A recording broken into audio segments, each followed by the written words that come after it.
23-24 budget. Commissioner Alford would lead us in the pledge, and Commissioner Winters will say the blessing. If you would, please stand.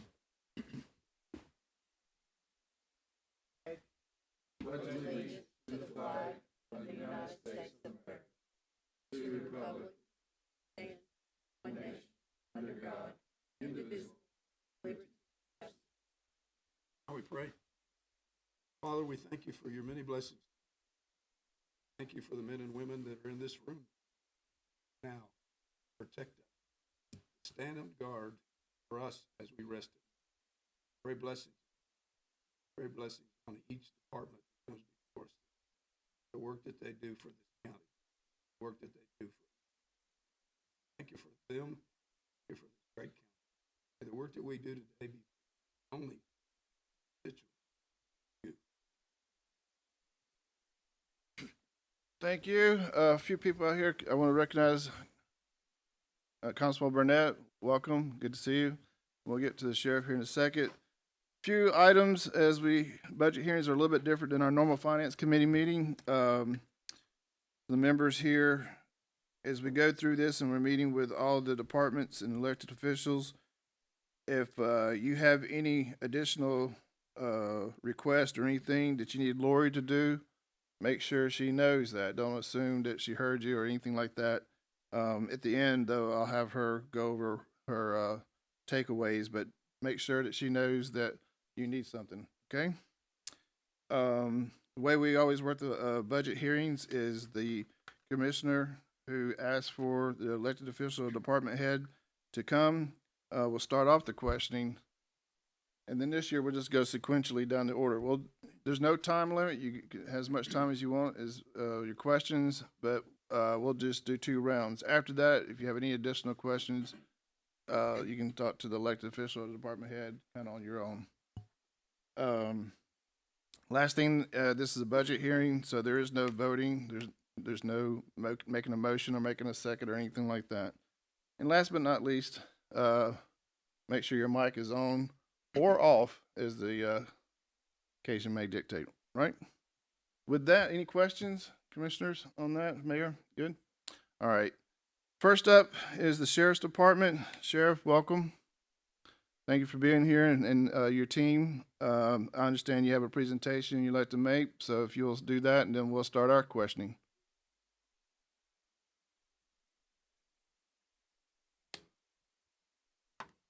Yep, it's all you.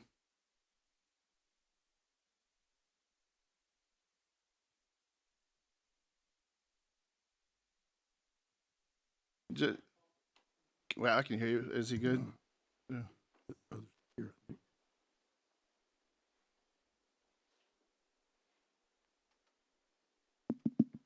I don't know if you introduced him, but if you would just say your name. Paul Allen. Thank you, Paul. It's all yours. Well, thank you for allowing me to speak today, and also thank you for allowing me to show you the results of our pay analysis as well as the step plan proposal.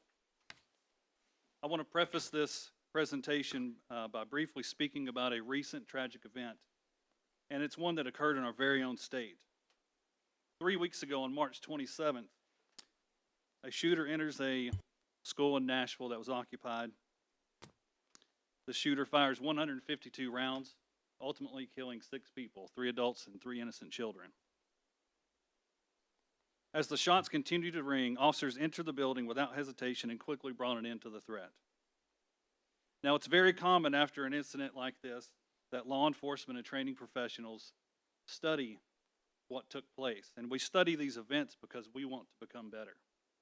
We study these events because we want to train better. So we want to know what went well and what didn't go so well. So like many, I watched the body camera. And I watched it a second time, and I watched it a third time. And as I watched this body camera footage, it's very evident that these officers have courage. It's very evident that these officers are brave, and they showed true grit in their response. But something else that stuck out to me whenever I'm watching this video is these officers have a great deal of training, knowledge, and experience, and that all came to action instantly. In terms of a law enforcement response to an active shooter, They were spot on. And it occurred to me as I'm watching this body camera footage, these officers, they didn't just start yesterday. These officers have some seasoning, and these officers have been invested in. So I dug a little digging into their background. Rex Engelbert, that's the officer that was carrying the rifle. Rex Engelbert is a 4-year veteran of Nashville Metro. He also has a degree in criminal justice. Michael Colazzo, that's the other officer whose body camera footage you may have watched. Michael Colazzo served 6 years in the Marine Corps, and he's also a 9-year veteran of Nashville Metro. Now, you may be wondering, why in the world am I telling you this right now?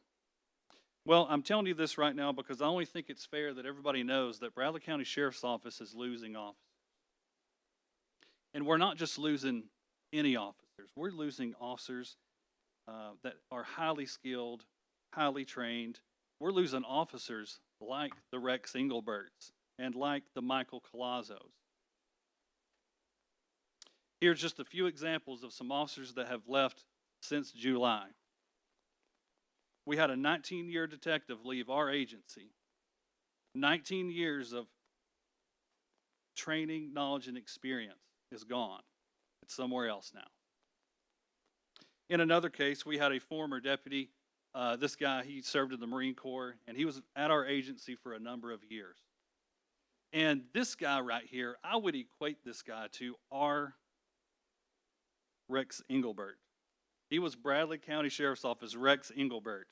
In fact, this was the very deputy that was with Eduardo Choate whenever they found Joker after Joker had been shot in the face. They found Joker laying alongside this trail deep in the woods.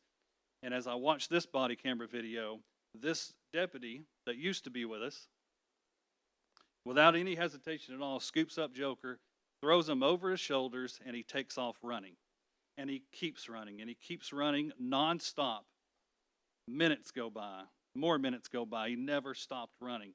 And he keeps on running until he finally makes it to a patrol car where he can scoot Joker in there, and that patrol car can then rush him away so he can get the medical treatment he needs to survive this incident. That deputy, our Rex Engelbert, is gone. We no longer have him. In a final case, back in November, we had a resignation letter that was turned in. And this resignation letter, a deputy writes it the most respectful way he knows how to write this letter. He says, Bradley County Sheriff's Office, I love you. It's been great being at your agency. I've learned a lot, but I have to leave this agency. I have to turn in this resignation letter. You see, the thing is, I can go to the next county over and instantly make $13,000 more per year for my family. Now, when we lose officers like that, when we lose these Rex Engelbert and Michael Colazzo type officers, that hurts. It hurts our agency, it stings, and that does have an effect on the community, whether we realize it or not. We want to be an agency that can attract quality candidates, and we also want to be an agency that can retain our Rex Engelbert officers and Michael Colazzo officers. So I beg for your attention during this presentation. Over the past few years, there's been increased pressure surrounding the topic of law enforcement pay. Agencies from all over have realized pay disparity exists among the uniformed and have drastically increased police salaries.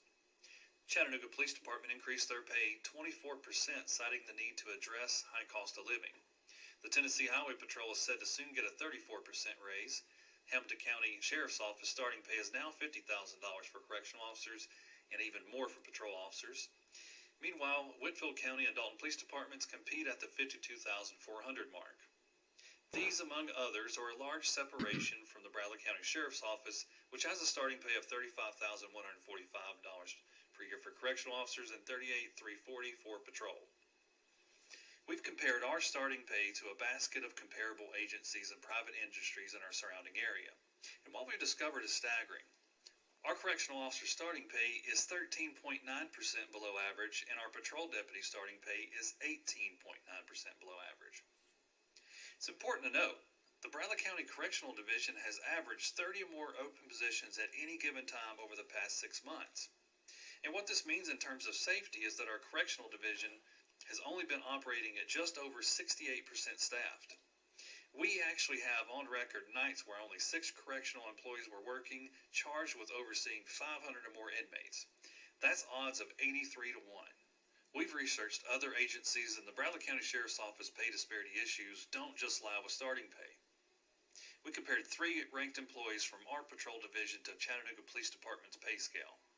A 10-year sergeant at Chattanooga Police Department earns over $20,000 more than our 10-year sergeant. A 12-year lieutenant at Chattanooga earns over $20,000 more than our 12-year lieutenant. And a 25-year captain at Chattanooga Police Department earns over $21,000 more than our 25-year captain. We don't expect to meet or exceed Chattanooga Police Department. However, we feel they're a good benchmark because they have a successful and very transparent step plan. And it's a plan that makes sense. Our goal is to mitigate staffing and pay disparity issues with a competitive pay plan.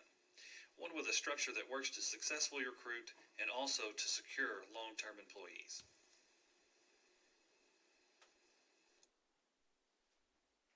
Okay, so as part of the analysis, we identified some issues with our own agency and just law enforcement in general. So there's 3 main things that we have identified as part of this analysis. Problem number 1 is just the industry in general. This is not necessarily our agency, but the industry in general is far less attractive than it used to be. If somebody is choosing this career, it's very evident that they are going to adopt increased risk by wearing this uniform and going out and do this job, not only physically, but also legally.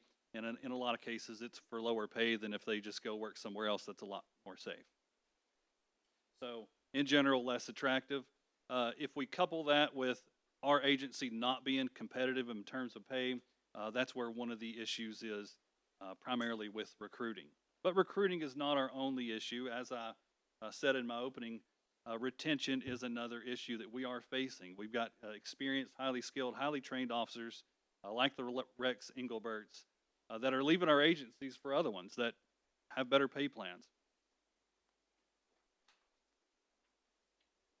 Now, it's hard to put a cost on whenever a Rex Engelbert type officer leaves our agency.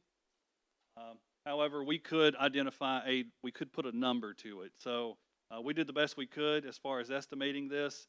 A law enforcement side of the house, we used this low number just to make sure that we were safe in our estimates.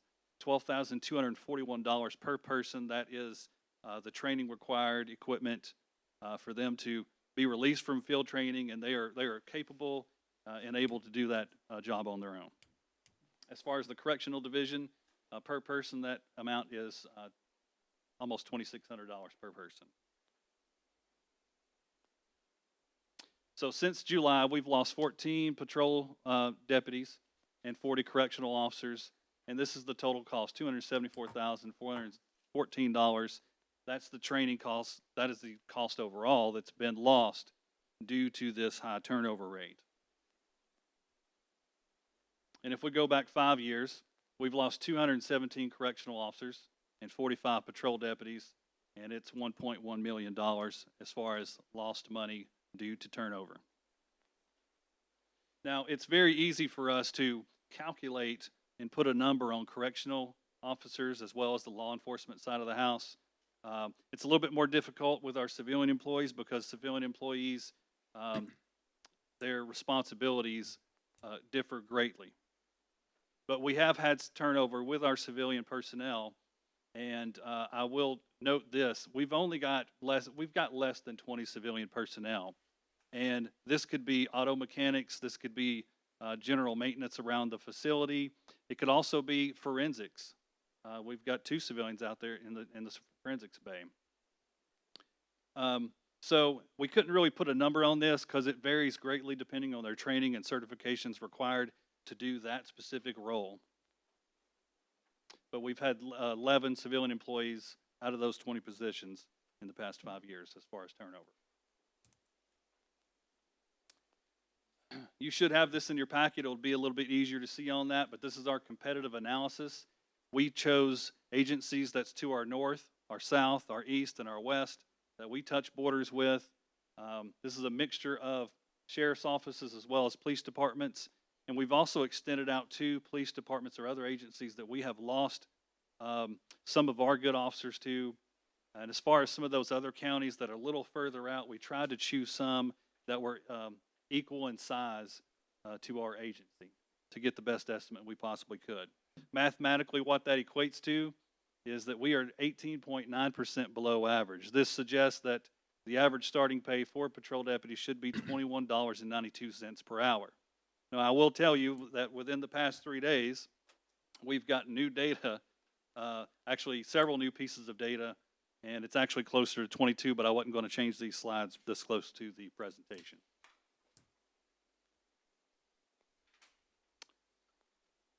As far as our correctional side of the house, we chose only other sheriff's offices that have correctional facilities, as well as the Tennessee Department of Corrections, and that's what we used as our comparables.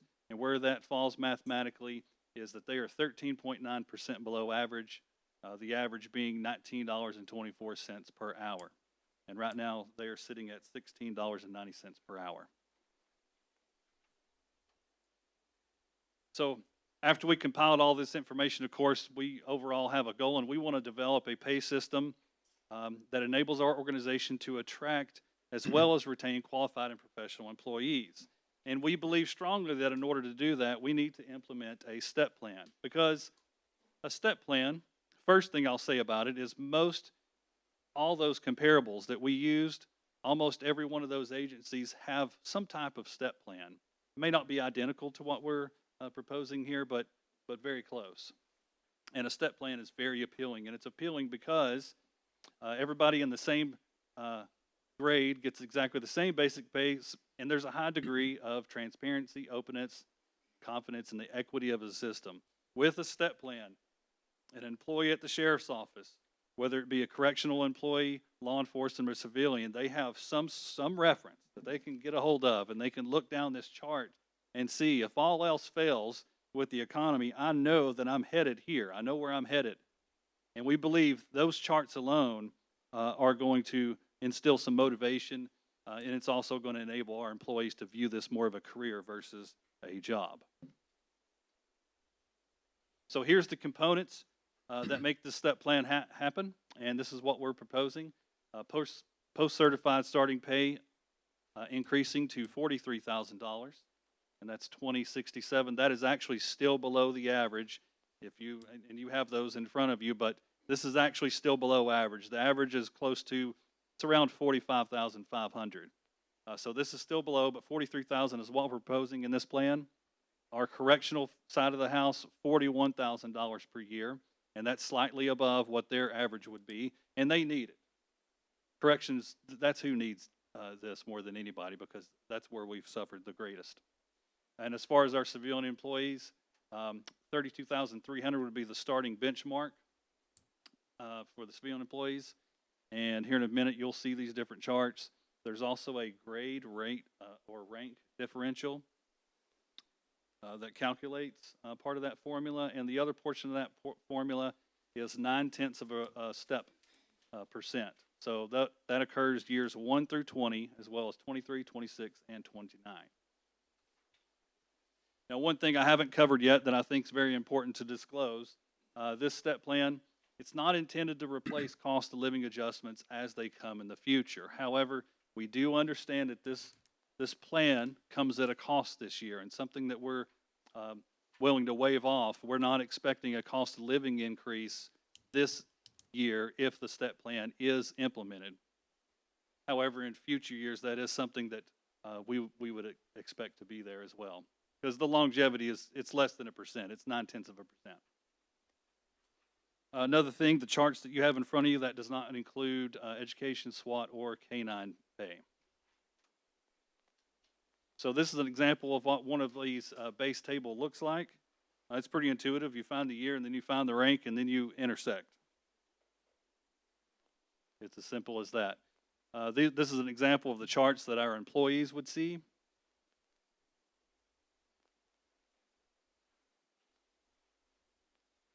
Now, as far as our civilian category, it's a little bit different because they don't necessarily have ranks. However, as you can see in this right here, this is a list of civilian employee job titles that we currently have. And these job titles, not all civilians are behind a desk answering a phone. You know, we can't really throw them all into one basket. We have maintenance personnel. We also have an ASC certified mechanic that's overseeing the maintenance of over 100 vehicles. And so that person he differs greatly from somebody that's in our forensics bay, that's a crime scene investigator. And that person differs greatly from the person that's doing general maintenance over at the facility. So that's just an example and a breakdown. If you wanted to see that, it's in your packet. So here's the pros and cons of this plan. We believe that this plan is going to enable us to attract and retain good employees. The system that's been created, those charts that an employee would be able to reference, we believe that they are predictable. They're transparent. They're forward-thinking, as somebody could project forward. If all else fails, that's the worst-case scenario. This also provides career incentive because there's no question as to what they will make if they advance as they stay with our agency. So we believe that people will be able to visualize Bradley County Sheriff's Office as a career versus a temporary job. And lastly, the other thing that it will do is this will correct a few pay injustices that exist because everybody will be installed into a format. Now the cons, there's two cons, and the biggest one is probably unequal pay raises for the implementation year. So hypothetically, this is implemented come July 1st. This will be the first year, I guess, that we would have unequal pay raises, but it has to be that way to insert everybody into this formula-based system. And the last one is it would be laborious to track yearly anniversaries for each employee, but that's something we'll handle in-house.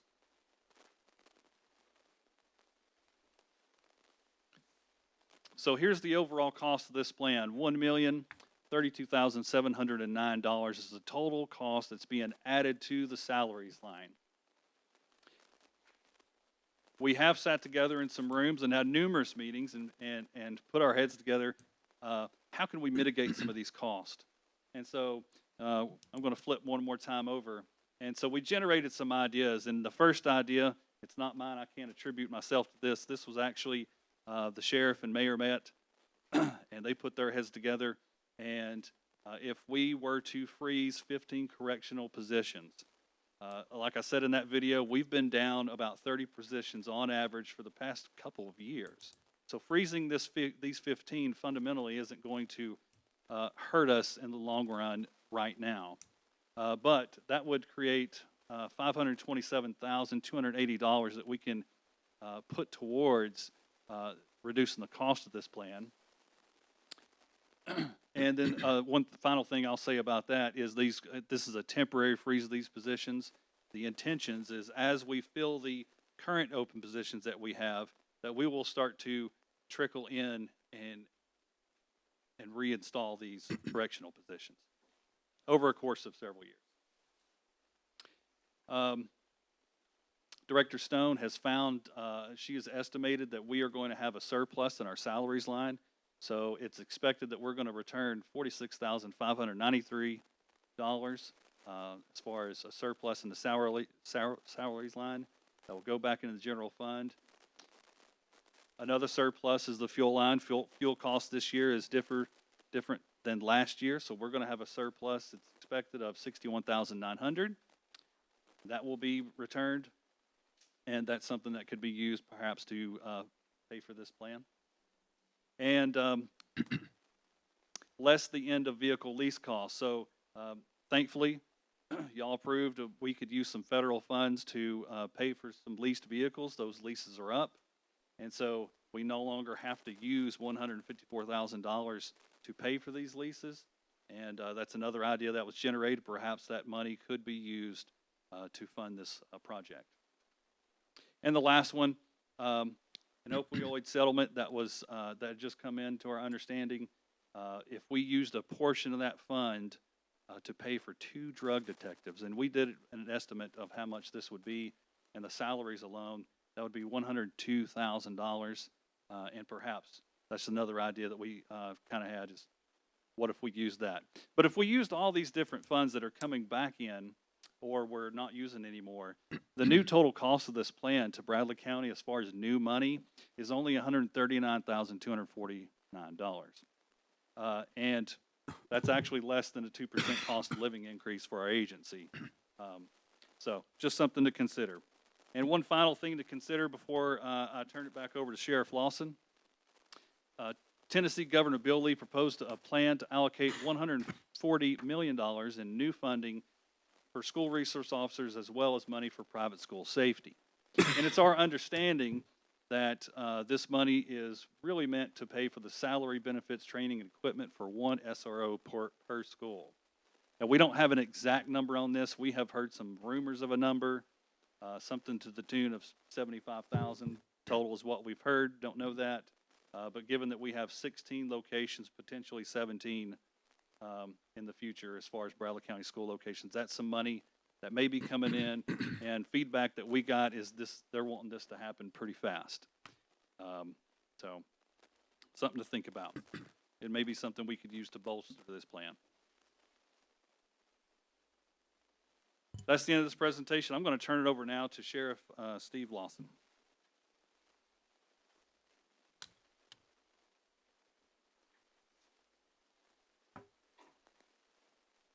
Y'all have any questions first, or you want me to go ahead and close it out? Well, we're going to ask you some questions here in a second, but they're going to be from all of us Okay. on a number of different things. But if you want to put the final touches to your presentation, go ahead and do I so. will. Thanks to the mayor and y'all for allowing us to be here today to go over our structured pay. It took some work. The staff, also known as the Army, put this together. That's a side joke. It's all good. And we put it out. They put it all together and worked very hard to get this put together. But the presentation you witnessed wasn't exactly where we started. I kind of ruffled some feathers as we went along with the staff. We started a little higher. I tried to come up with a plan that was realistic, that I thought would be attractive to the mayor, to the county commission, to the officers, as well as the general public. It's certainly not where we need to be, but I believe it gets us headed in the right direction today. I believe it addresses every employee at the sheriff's office, which is what I want to do. Because I believe one complements the other, whether you're a post-law enforcement officer, post-certified law enforcement officer, whether you're a TCI corrections officer, whether you're a civilian employee, or who you are. I think I have addressed you in the pay plan.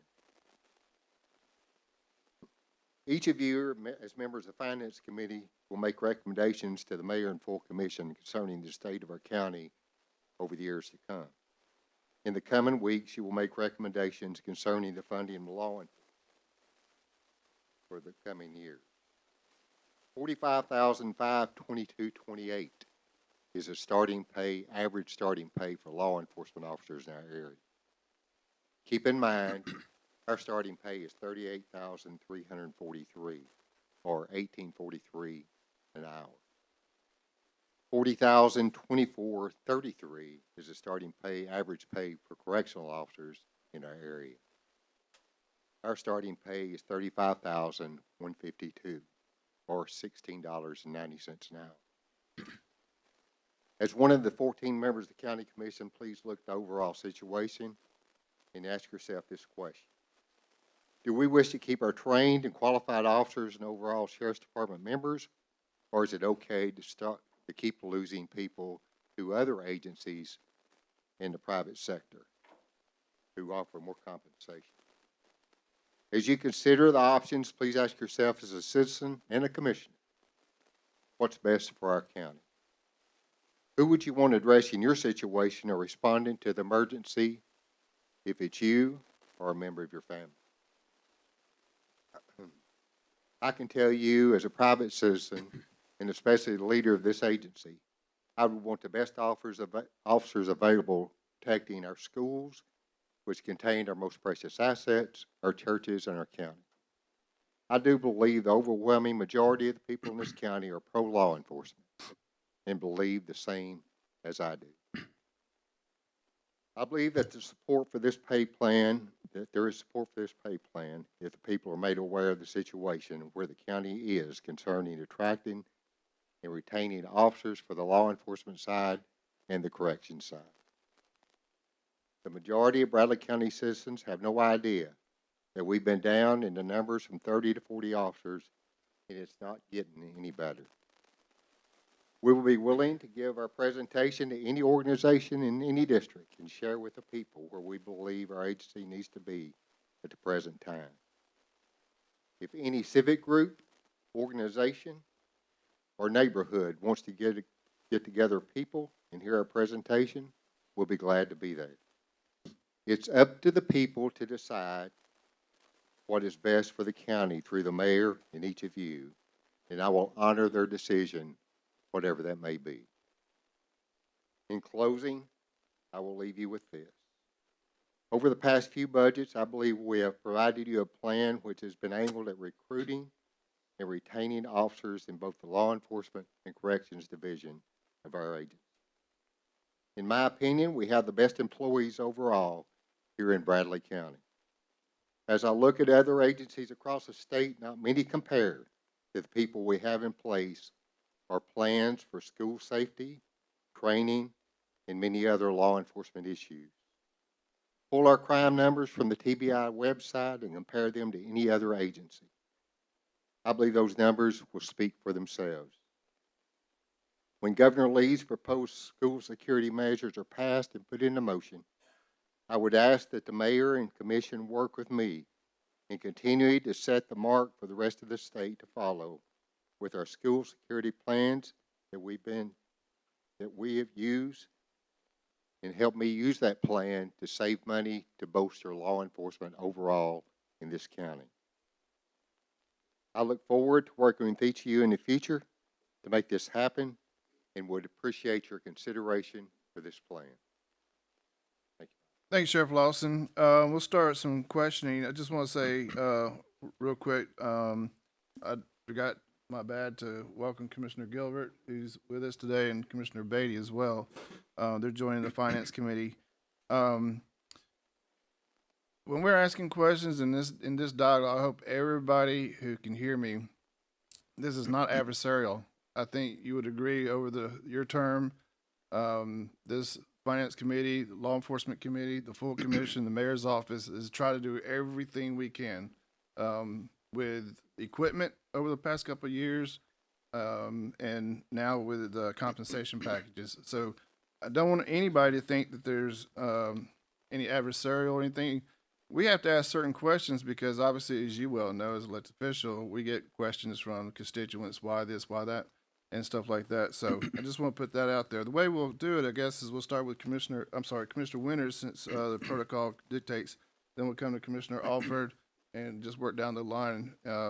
You'll just let them know who you want to go. Commissioner Winters is recognized. Thank you. Thank you, Mr. Chairman. First of all, Sheriff, I appreciate all your hard work.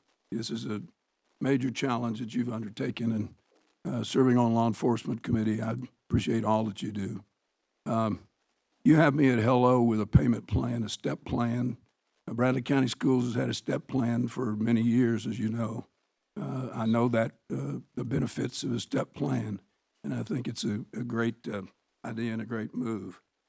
Only question I've got, I know that you're depending on the corrections staff limitation right now. Are we in good shape still, safety-wise, within the correction team there? I know you got it's a stretch for a period of time. That's the only concern I have is that one. And one other is that every member of your rank and file is pleased with this, that they know that has been shared. There is a differentiation coming down the line. And I know how challenging that is. I'd just like to know your response to the rank and file of the members when you put them on different pay scales. Are they in agreement with that? That's the two I've got. Go ahead. Well, first of all, are they safe? You asked about the safety factor first. I worry every day. I get the list every day. I can tell you yesterday we had 10 people in the jail working. We have to recruit people. I have to send people to make sure we get enough. No, I don't feel good about where we're at today. Right. But I think many agencies across this state doesn't feel good about where they're at because it's hard to keep people working in whatever job you're in, and it seems especially tough in correction side. Right. That's really the tough place. Even though we do suffer in patrol side, just as many other agencies are down in numbers. Yeah. You're trying to recruit people, you try to recruit people from the academy. And secondly, how they feel. I think this gets some injustices done over a period of time. I think we have to get a plan started because, just be honest with yourself, if you had one sheriff come in and paid a different salary to somebody and never got their money taken away when they were demoted, they may be still making big money. As to where now you're going to kind of even people up. And you see that if you get promoted or a number of years you've been there, you'll be able to look at you and see where you're at and know what you're going to make in the future. If you get a promotion, you'll know what you're going to make. You'll plug into that number. If you've been there for 10 years, you automatically plug into that number. So it's a fair plan. Will everybody like it? I think 90% is what we think would really like it. Maybe 5% will be okay with it. And about 3 or 4% be going, wait a minute. But that's the way it's got to be to get it evened up. If we don't do that, I'll never get it even if I keep adding to the high end number and not getting everybody together on the same scale. Makes sense? Thank you. All right, Commissioner Alford, you recognize. Yes, Sheriff, just a quick question maybe for your Yes. gentleman there with you. Where did y'all pick 0.9%? Where does that figure come from?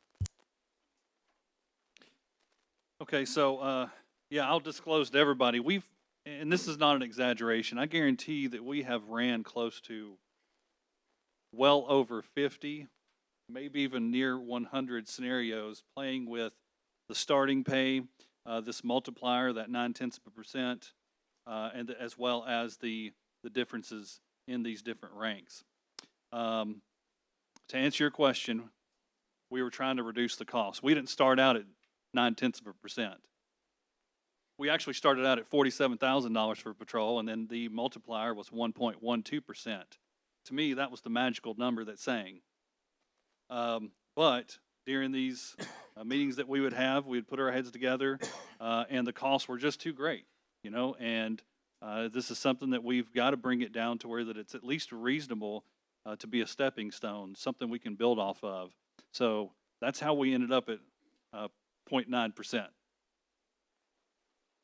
I guess my concern, question, not concern, but a question would be then, why not, how much difference would 1% do? Because to me, 1% would be so much easier to calculate your figures. I'm so glad you asked. I happen to have that.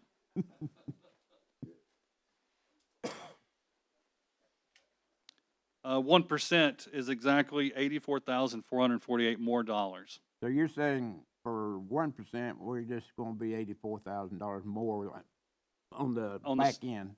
On the salaries line, Yeah, yes, on the that's salary correct. side total. So at 1%, the total salaries that's being added is $1,117,000. What it is? That's the 1%. Yes, that's at 1%. What was I'd have to look at my figures. What was the 0.9?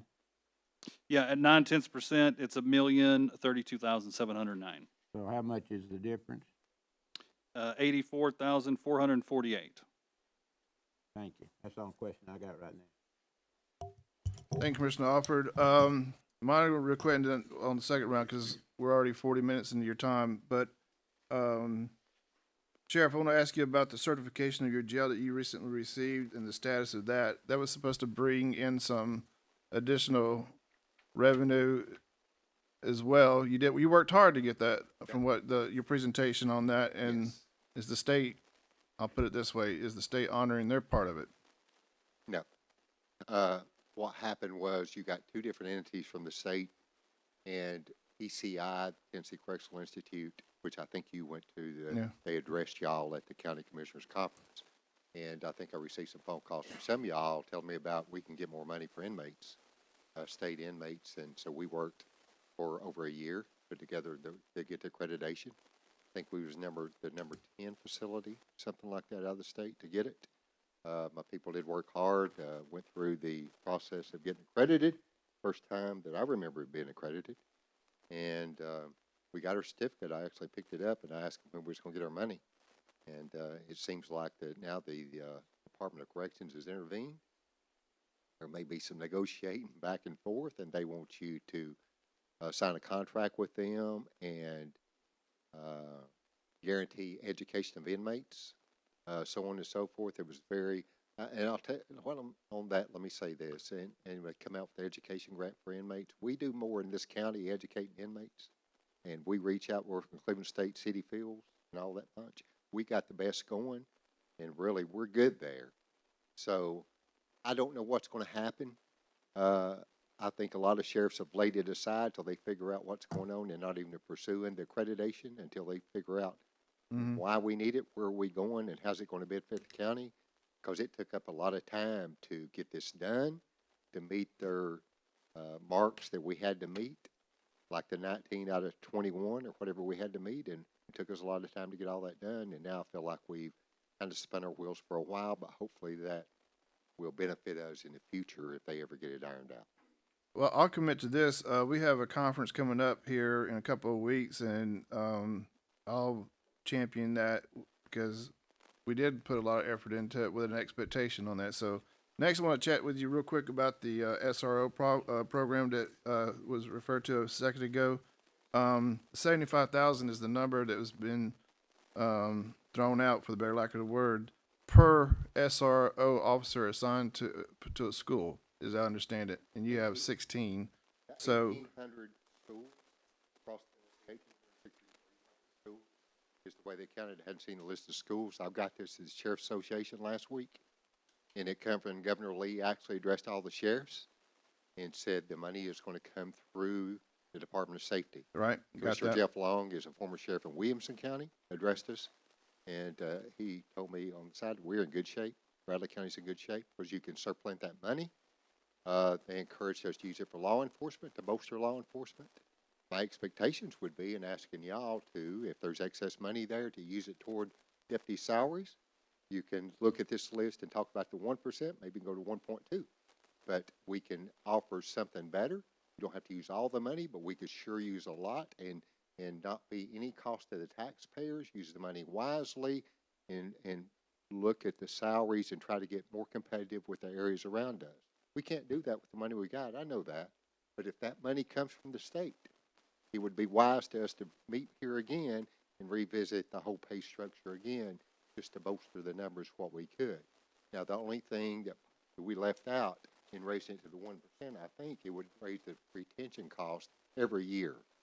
I think we had it figured with the 0.9% at 90, in the 90s, it would go just a little bit above that, between 95 and 100 or something like that, to retain it every year for the future. So I wanted you to understand that too, Louis. On the retaining cost, doing it every year, your costs are in the $90,000 mark. It would go toward 100. Sheriff, obviously the 75,000 is more than what I guess an SRO, from what I understand, currently makes. Plus, that's even including the benefit package. So there would be a difference between that 75 per SRO and what their package or their salary and benefits would be. And you're saying use that for? Well, no, not that.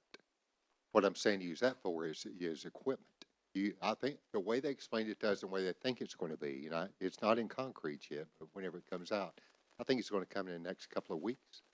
But I think it's going to be that you are dedicated that much money for that particular school. And you can buy the officer, you can pay the officer's salary benefits and go down the line, whatever they need, their equipment. Additional 40 hours of training? Yes, that will be fine with the training. I have a problem with it because I plan on the SROs training this summer. It's going to be what they're going to be doing instead of other jobs. They're going to be train. And whether they're SRO, forgive me with the titles or the ranks and stuff, SRO and SSO, or would be treated as officer is for some of the bigger counties. If you go back to, and I can't take, the mayor's probably here and work with Dan Gilly when they put SROs in. When they first established SROs, whether it's through a grant or whatever, this county is the envy to many, because what we got in other counties who even pay more. If you noticed yesterday, I saw an ad from another county who advertised for school resource officer, and they boosted the salary up because they really need them, because they don't have them. And I guess they got more money than us, but they're way behind in SROs as well, and training and equipment, because we do kind of set the standard for this area in SROs, and we kind of want to keep setting the standard, and we want to set the standard for training this summer. And I told train, because you're going to be sick of training this summer. We'll go to every school and continuous training. So that's what we're going to do. And I think the equipment, as you well know, I don't go out and boast about the equipment, but we're pretty good there too. And we're getting way ahead of where a lot of people think we are. Thanks, Sheriff. Commissioner Slater. Thank you, Commissioner Blake.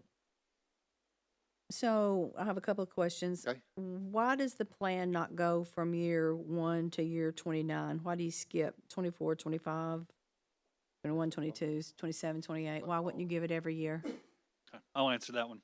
So our original plan actually did just that. It went from 1 to 29, but that was another cost-cutting measure to try to get the numbers down where that this is more digestible and more feasible for it to be approved. So we skipped those years on purpose to reduce the cost. My second question is if you're using this as a recruitment tool and you're trying to recruit seasoned officers from other agencies, and I'm a 15-year employee with another agency, and I come to Bradley County Sheriff's Department, and we'll just say I'm a deputy, 15 years experience, and I come to your agency, I start at the $43,000. I don't carry any of my outside seniority with me or experience to get me at a higher paying job. Is that correct? Correct. Okay. The way it stands right now, I know that's something that has been discussed, the possibility of perhaps making some sort of word for it. Yeah. However, there's caveats to that.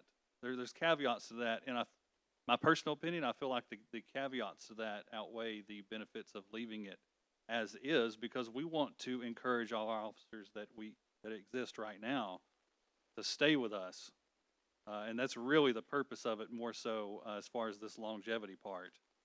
You want to jump in? And we've got to do something. I'll work with y'all to get that done in the law enforcement committee, because whatever we need to do and whatever's right, I can tell you one agency has advertised that they're coming to get our people. More or less, they're going to actively recruit from other agencies, as one agency is pretty close to us. Well, I think it's hard to use it as a recruitment tool if I'm working somewhere else and I'm making $50-something thousand and I have to come and start over again. I do believe we need to look, and if Governor Lee's money comes through, I think we need to sit back down and go over it. I would like to boast, and Mayor Davis knows, that I adjusted the starting pay down, and we come to this because I wanted to get something in place. If we get extra monies from the state, would I like to come back and visit this and say, look, we can do this now, and it will be reachable. But that's what we got to do. If we can get this in place and then make it reachable when if the other money is approved, that would be great. Because don't think I wouldn't like to raise it to 45 or 46, because I'll tell you why. Because a lot of those officers that are other agencies around us would like to come to the Bradley County Sheriff's Office. Grant you, they would like to come here if they can. And it's like I went to a doctor the other day, and she said a girl had just graduated the academy, wanted to come to Bradley County. If it was but she went to the county next door.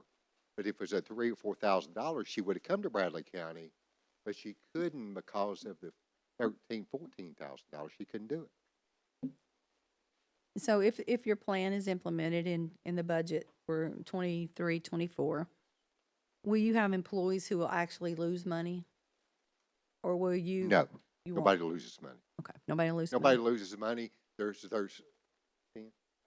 5 employees that's going to stay until the next cycle, and then they will pick. And it's only fair. I didn't pick names out. We went down the list, and everybody tried to plug the numbers in. Paul and Zach and Dwayne, I appreciate the time that you all have spent on this. Sheriff, I know you've spent many, many hours on this, and I really do appreciate the work that you've done to help and better all of the employees for Bradley County Sheriff's Department. That's all I have right now. Thank you, Mr. Slater. I believe you know the next gentleman, Commissioner Mason.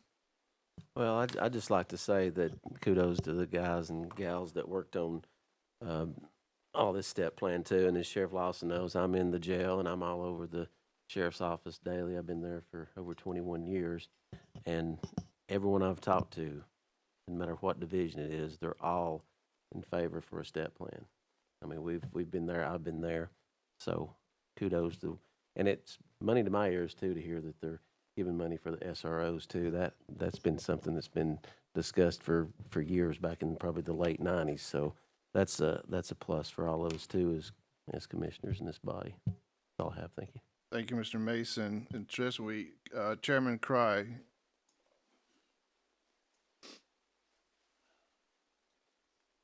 I'm totally in favor of the step plan. I personally think the pay is still too low, but we can work on that in the future, hopefully. And, but I am in favor of it. We've got to keep our people. We're nothing more than a training center for surrounding counties. It's costing us a fortune. And thank you very much for the work your people put into this. That's all I have. Thank you, Chairman Cry. We'll go to Mayor Davis. Mayor, you good? All right. We have with us two commissioners, not on finance, but ultimately this has to be approved by the full commission. So it's wherewithal to, if Commissioner Beatty or Commissioner Gilbert have any questions for you. Commissioner Gilbert. Guy come into the bakery yesterday, and I was standing there working, and he looked at me. He said, "Hey, Donut, if I offered you $1 million, would you take it?" I said, "Well, yeah." He said, "If I offered you $10 million and you had to take it and die tomorrow, would you take it?" I said, "Well, no." Being said that,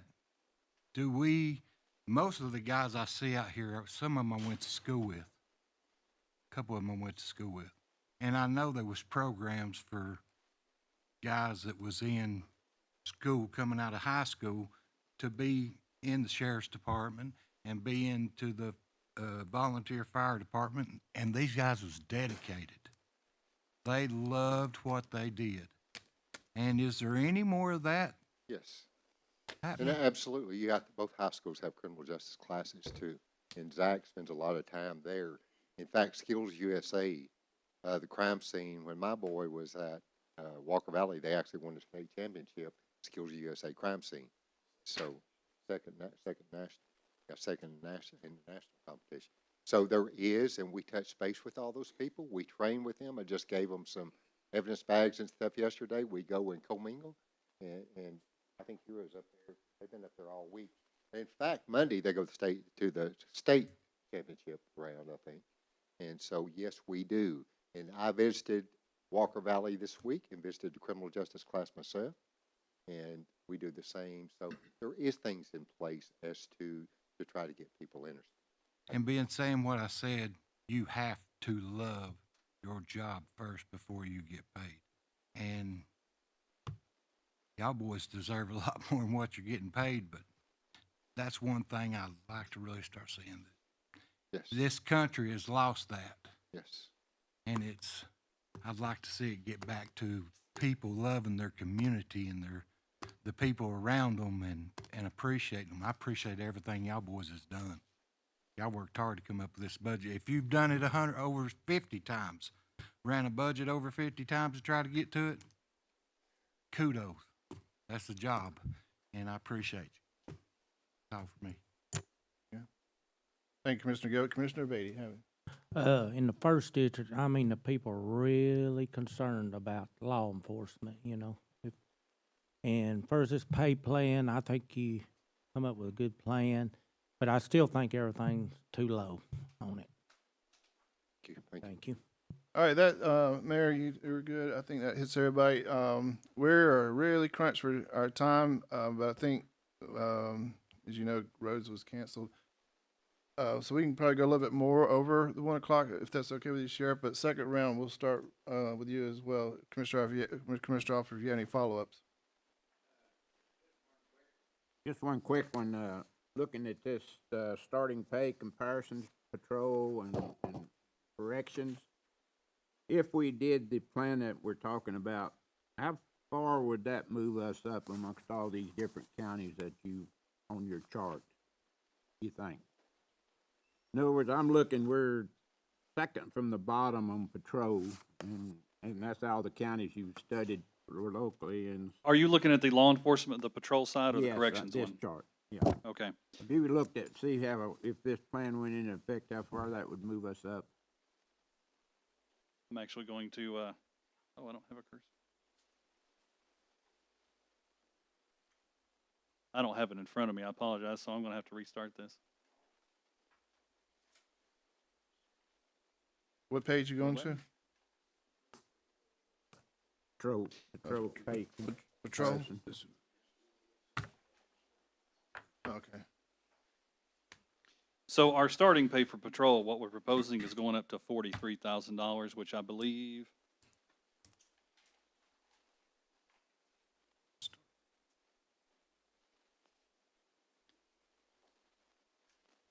So where that would put us here on the chart would be right above Cleveland, but below Marion County.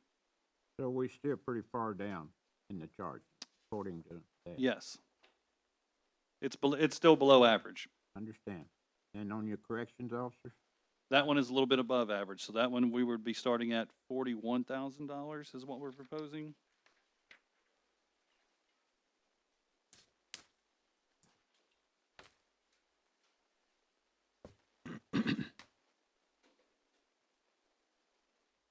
Let me do that math real quick. Sorry. I just knew you'd have that right on top of your head.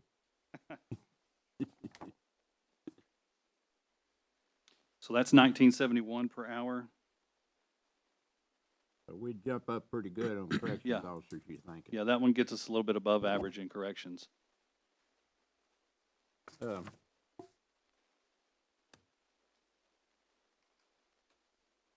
Go ahead, Mr. Blake. I might come back with more if you'd let me here in just a second. Well, I don't know about that. I lost my train of thought when he went to his.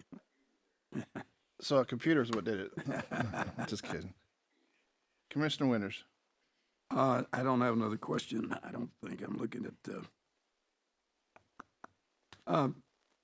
it bothered me a little bit that, we're saying that this work is less attractive. I wish there was a way that we could inspire, and maybe there are some things you're doing that I don't know about. You know, the auxiliary type thing where in the schools, as we're moving up, particularly middle school where I lived a lot of my career, that it's an honorable position. We all believe that in this room. It's an honorable position. And it's also attractive. It ought to be something that you all chose to do this. How can we do that? And that's something maybe we can look at with the sheriff and you all to recognize within our schools and within our families, with our churches, whatever we need to do. I think everybody appreciates in general what you do, but to build the attractiveness that this is what a 12-year-old boy starts looking at, a 12-year-old young lady looks at. That's the only thing I've got. Everything else is great. Thanks for the presentation. Sheriff, is there any, you can answer it super quick if you want, anything with the U.S. Marshals contract that we're able to do? I think we've done about all we can. Okay. I think we're at, what, $68 per inmate? And we are at 50. They're keeping us about 30, somewhere in there, so. So we're they doing bring everything us we what? can, I Yes. mean, on And that. I think we're kinda set where we're at for the time being. I don't have so much a question, I'm just gonna make a couple things. One, we just got off a meeting with our friends up in Nashville. We do have some issues on the budgetary side, but that's on our side. You've presented your request. Just so everybody knows on the finance and the full commission, whatever, I'm assuming, you'll correct me if I'm wrong, that the numbers you gave do not include the, Social Security, Medicare, and retirement, and all those things that are a percentage of the total. So those have to be put in there as well when the final pieces are put together. That usually runs 7 to 9%, I believe, right, Renee? Is that right? At 9% when you add Social Security, Medicare, retirement, all that kind of stuff in there. For every dollar, 15%. So I was being optimistic. That's because of the retirement piece of it. Yeah. So just keep that in mind as you're looking at your crunching your numbers and stuff like that. Thank you guys for your presentation. Well done. It makes it a lot easier. We've sat through a few of these. I wish you well with your grant money, your last presentation. I think that's going to help you on the other piece of what you're trying to accomplish, stuff like that.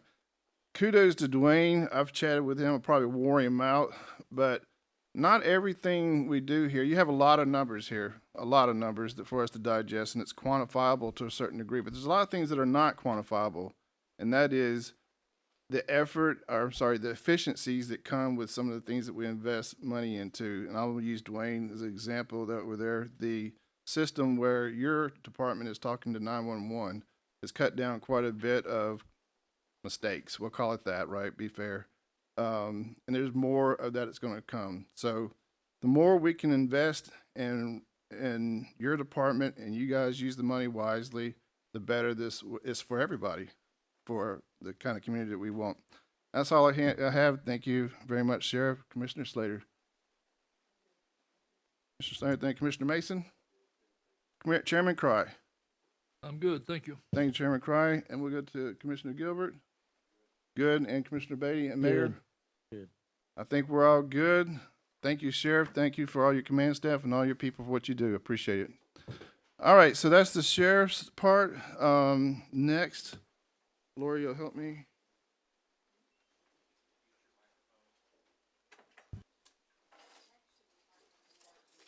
Next is Parks and Recs, and we'll start with Parks and Recs in about 5 minutes. Andy, is that okay?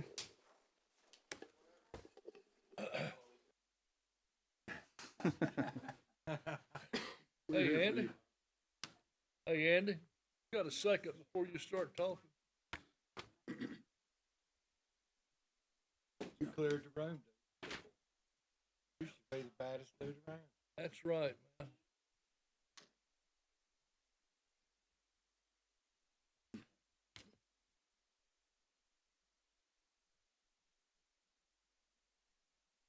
Hey, Andy.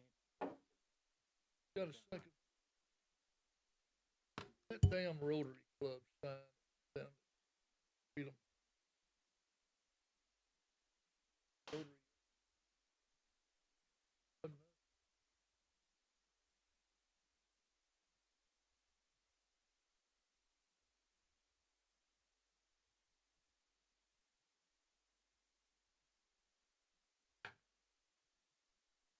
Hey, I told him I didn't.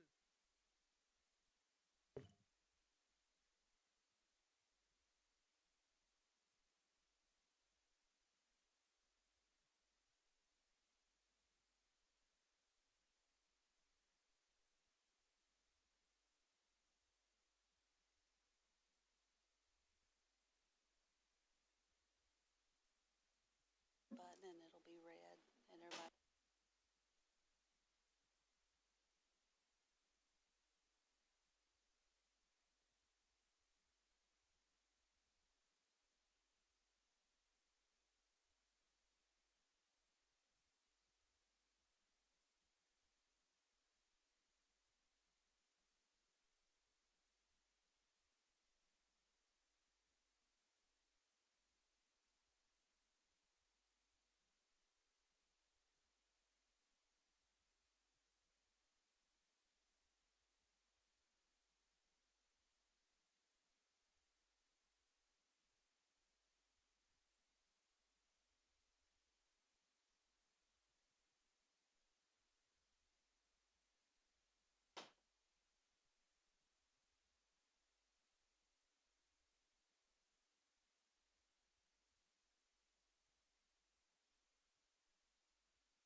Yeah.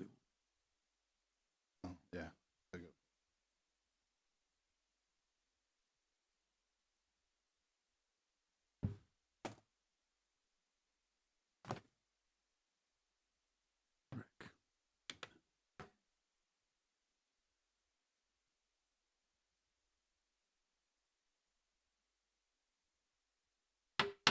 All right, we'll get back to it.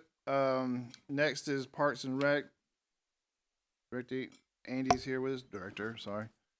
Let the media come in here.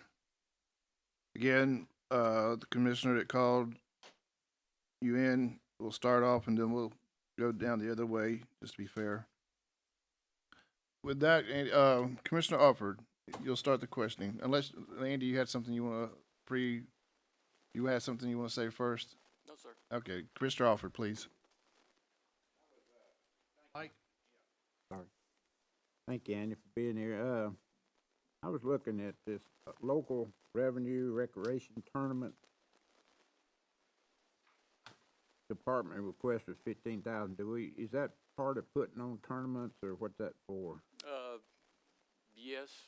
I mean, I've typically used it for officials when I have basketball tournaments and stuff So like that's that. basically for Excuse me, is Your your mic turn. on?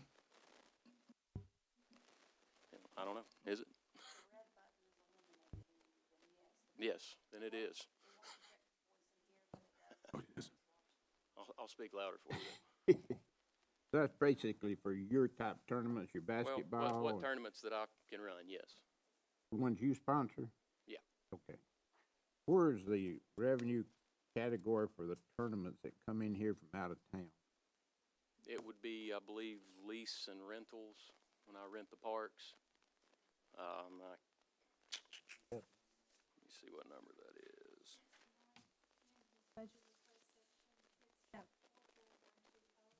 There's multiple, I'm sorry, there's multiple rentals that go in there, you know, in, all of our rentals go into that one account. So But- we don't have that. Well, I don't have the total with me, but when you look at your monthly reports, that account analysis, you can see each one that's the part, Right, because but it's not listed. in the It's not budget. in this, no. Not in the budget. Would that not be in? We've never put his rental in there in his budget request, but we can start doing that if you want us to do that. I think it would be beneficial as many tournaments we have that come in here from out of the county tournament or tournaments that we have at the park per se. How many do we have this year, Andy?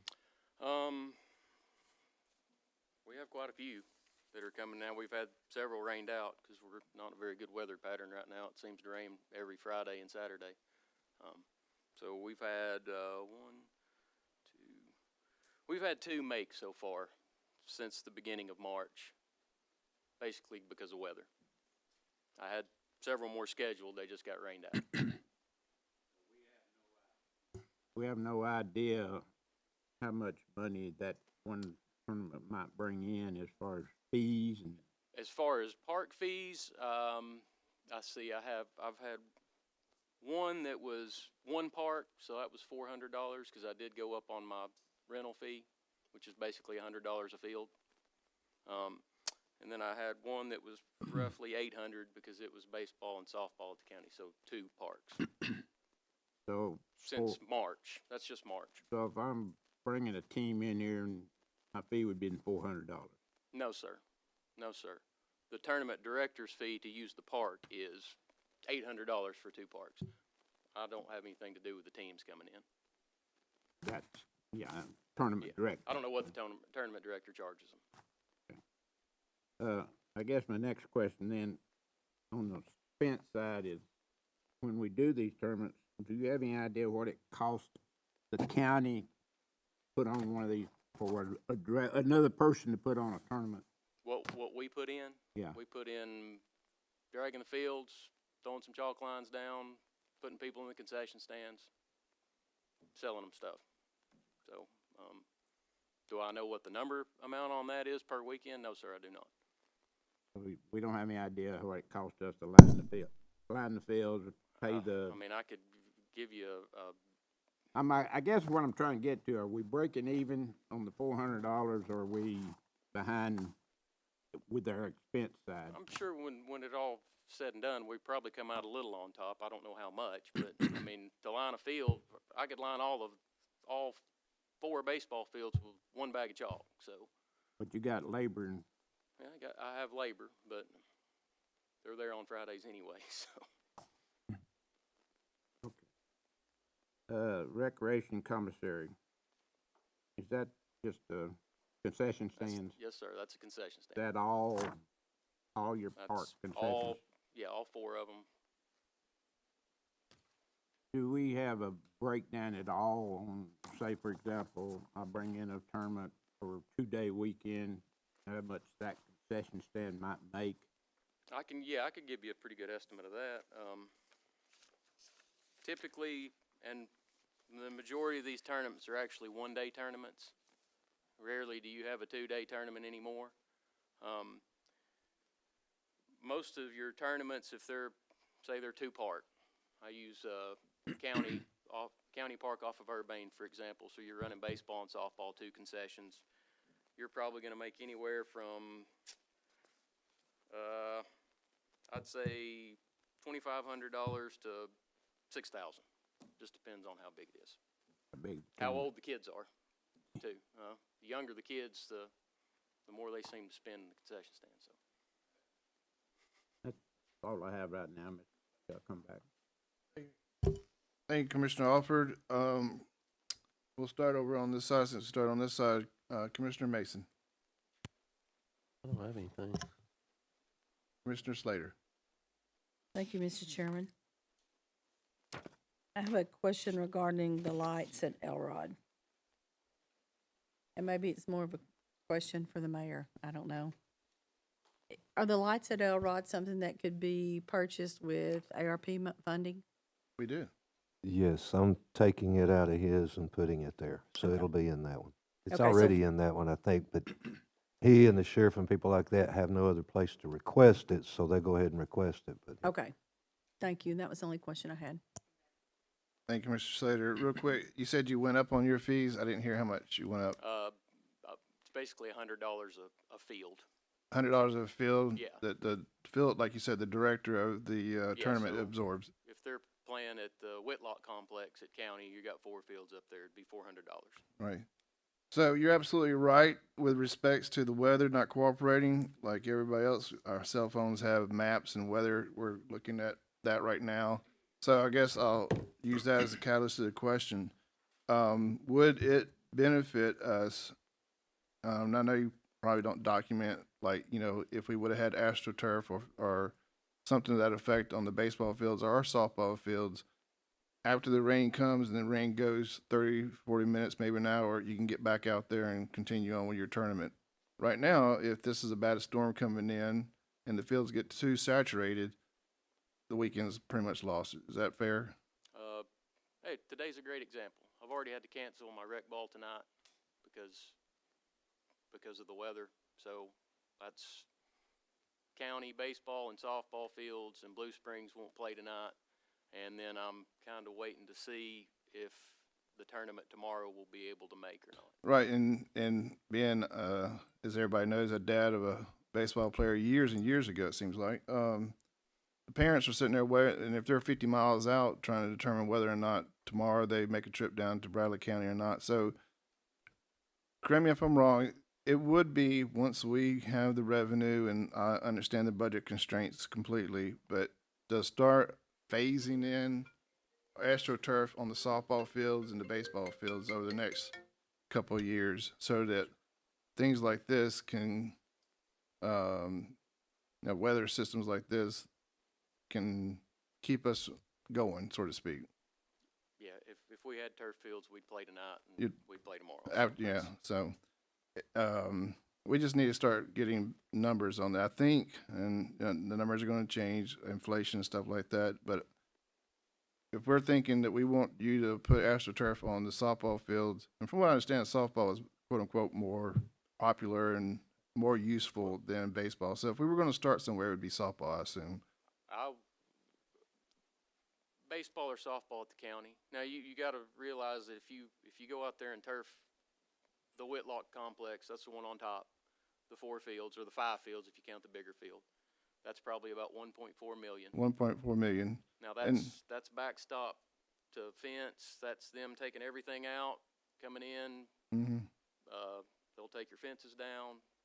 They'll dig it down about 8 inches, pour a curb around it, rock it, do all that stuff, turf it, and put your fence back up.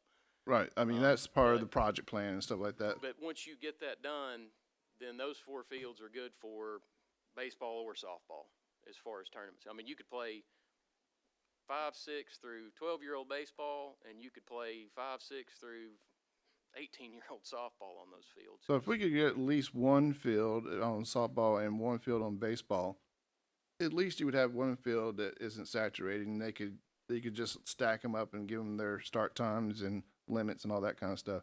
So my point of all this is, it would benefit the county with respects to the revenue that because we're kind of looking at this from a fee point of view or whatever, and a revenue point of view, to invest in AstroTurf at the softball and football, not football. Football already has theirs, right? Baseball. Would you agree? It would benefit my programs, all my programs, because it would allow me to not have rainouts in my rec ball, and I mean that's still one of my major concerns is what I do for the people in the community. I mean, I got 1,200 kids in baseball and softball. Right, and I don't want to now. discount rec. I mean, rec's very important. No, I know, but I I'm live just- that as well. And like you said, you've canceled tonight, so they're gonna be watching Netflix or something. But I think we need to really understand the cost benefit analysis of it. We've obviously, you saw before the constraints we have and stuff like that. But I'm committed to working and getting AstroTurf on there. But I want to make sure it's a priority of yours as well, that you don't have like, well, if you had, let's call it 1.4, you would rather do something else. If I had 1.4, I wouldn't do. If I had the decision, I wouldn't say I'm going to do one field here and one field there. I would say, let's do this complex. You would do it at the complex I would level. take a 4-field complex and do all of those, and then gradually phase each park into that. Okay, well, that's kind of at Yeah. the implementation Yes. level. I just didn't want to say, well, if you got 1.4, Commissioner Blake, I'd rather put it in BMX or something like that. I mean, your agreement that AstroTurf's Our biggest Parks and Rec's biggest thing is Softball. baseball and softball fields. Thank you. That's, That's that's what we do. Thank you, Andy. That's all I have. Commissioner Winters. Just to follow your line of discussion, much of your expense is maintenance of fields. You got $100,000. That's tied up every week with your staff and people mowing and taking care of things. So that would benefit tremendously to have a field tartan turf, whatever you want to call it. Tell me how.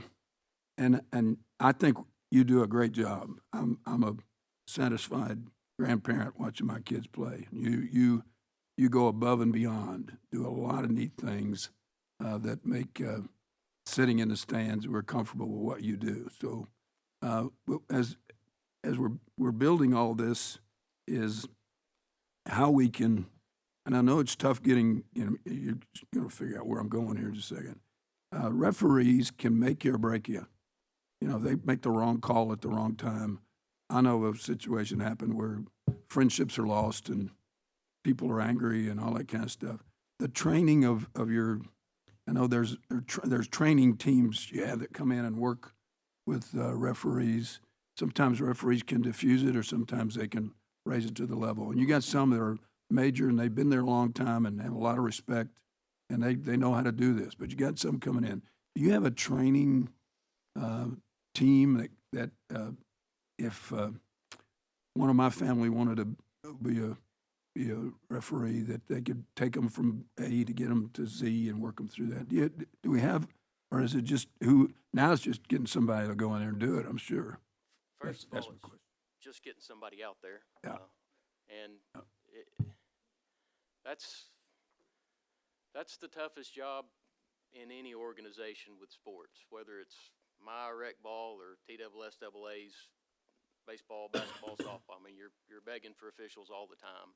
As far as how we train them, first we're happy if we can get them to sign up, and then And this hasn't really changed because I've been umpiring since I was 15, and I learn the same way these guys learn. We have meetings, we talk about the rules, and then we put them on the field, and preferably with somebody that's done it before. But eventually, you just got to get out there and do it, and you got to do it by yourself. But it's a major challenge for everybody. So One other question about security during a ball game. You know, obviously SROs work all day long, and they are there for events from time to time, but you can't really tie an SRO to every ball game you're going to have and all. Is there a plan in security? And I think we've had some discussions on this and some incidents that we've looked at, that there can be kind of a routine way that whoever's in charge of that game, if there is a need, they know there's how security could be there. Do we need to do something that strengthens that, I guess is my question. there's been some discussions with some folks within the sheriff's department about different things like that. Ultimately, most of the time we have to rely on our volunteers, which are our coaches and stuff like that. Because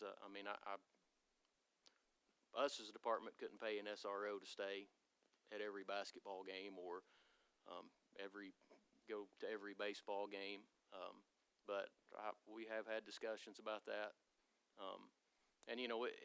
For baseball or softball, it could be something as simple as just parking at the gate and walking through the park and then leaving. And I'll feed you out of the concession stand.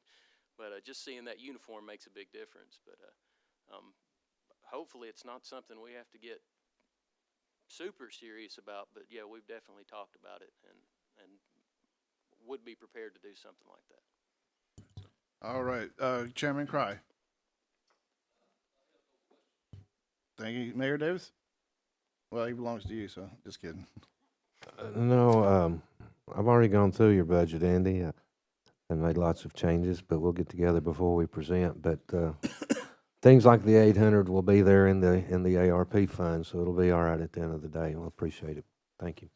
Commissioner Gilbert. Out of the 2 games that you got to play, how many was scheduled before then? Do you know? Oh, the tournaments? The tournament, the 2 tournaments. I see here. How many have you We've had to cancel? 2 go. 1, 2. I've had 3 that have That's been rained out. That's quite a bit of money, right? That's like I said, that might be $2,000 to $3,000 in the concession stand, and also just money in the community because if they come in here, they're going to Walmart and they're eating at Buffalo Wild Wings Right. and they're buying gas. So the number one thing is what brings them in, the rec ball? Well, no, the Or tournaments is it bring the people in the tournament? community. The rec ball is, I feel like, is what we do for the community. The county. Yeah, we're giving those kids something to do, programs to play in, or even like we've kind of grown, and this is something that Commissioner Alford was big about with the pickleball courts. It's something for people in the community to do. So it's travel ball that actually brings a lot of revenue in. Or to That's- be hotels, Yeah. Wild Wings, all the restaurants and stuff that they stay in. Yeah. The 1.4 million, would you want to start at the ones that bring in the most money first? Well, that's why I said I'd probably go out to the park off of Urbane and pick one of those complexes and start there. Okay. Pretty much all I've got for you. And I know that they had a tournament at the Pie Center the other day. I want to say, I can't remember how many teams. It was, I won't say, she said 80 teams that came and played basketball. Basketball, yeah. And, man, they really done a good job. Brought some money in, and I like to see you keep this thing going and us get behind you and see what else we can do for you. Thank you, Commissioner Gilbert. I just interject. I still have probably 100,000 points from all the Hiltons that I stayed at, travel ball. Commissioner Beatty. I have nothing this time. Very good. So, we have second round, but I'll just ask if you want to be recognized. Commissioner Slater, please. So the travel tournaments that come in, where we rent the park out for someone to host a tournament. If you were to hypothetically host a tournament, how much would that bring in? If you were charging the however many teams that come in and just a rough figure, how much would one of those tournaments bring in a weekend? I don't know. It depends on how much you charge the teams to play. Some of them don't charge the little kids anything. They just let them play for free. And then you get up to the older kids, and they may be charging, some of these bigger tournament organizations that run like high school age might charge $750 a team. And they come and play on our fields. No, we don't have those. Are baseball tournaments. I'm not sure what the older softball. I just know the baseball stuff because I actually umpire it. So, but softball may be $300 or $400 a team. So if we were to hypothetically put artificial turf on the fields to where you could play at any given time, would you look to have weekend tournaments, kind of like how we rent the fields out today? Would Bradley County look to host tournaments? I would rather rent them out because that's a whole lot of work to bring in 50 teams, and then that's also a whole lot more money to run that tournament.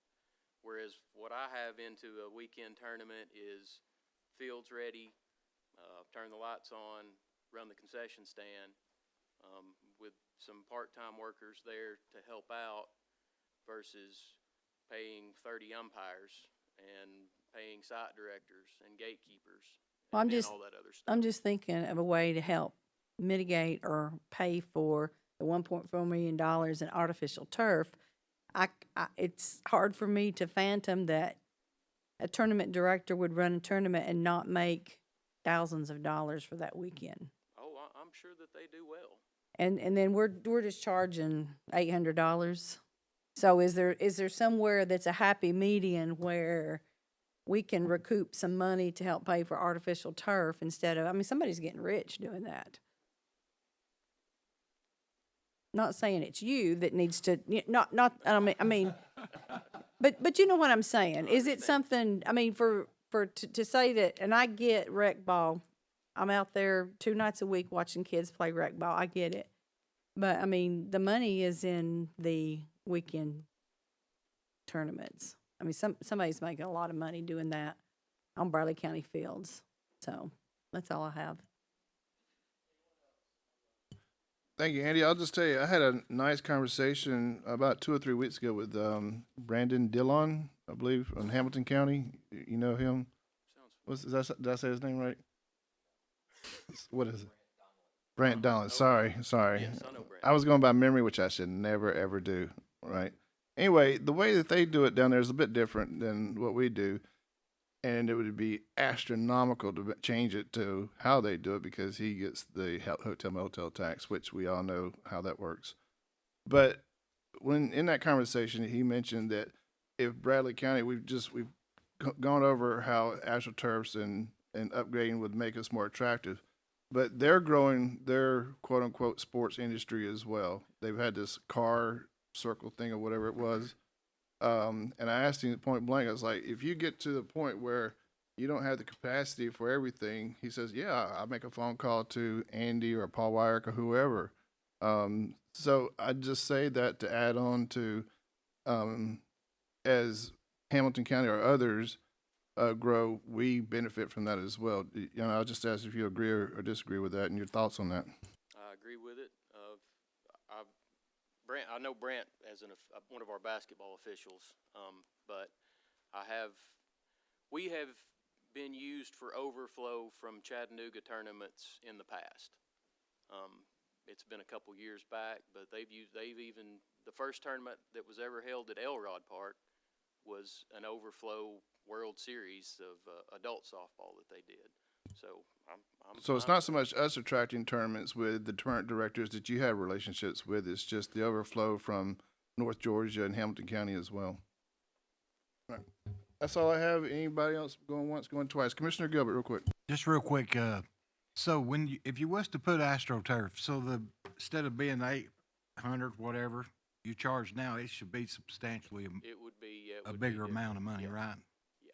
So that's where you could actually pay for Yeah, I the meant to say that. AstroTurf. I mean, obviously, Well, it I would, mean, it would be a better product, so to speak, yeah. You're getting to drive a guaranteed. Cadillac. Yeah. Yeah. you're guaranteed. You're not going, unless it's raining all day Saturday, you're playing. Yeah, and that, I've seen that. Thank you for your time. It's always good to see you.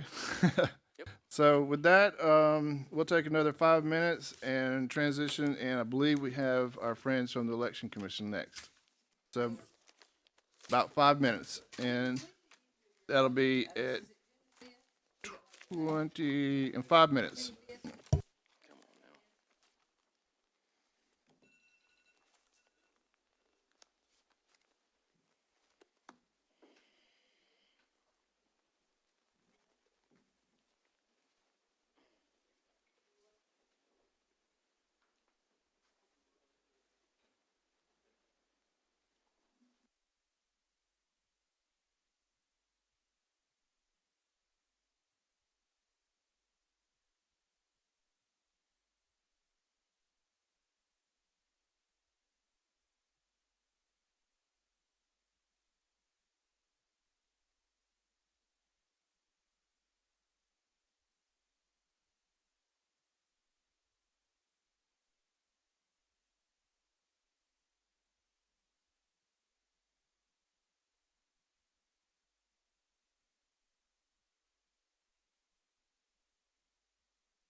All right, continue on with the budget hearing.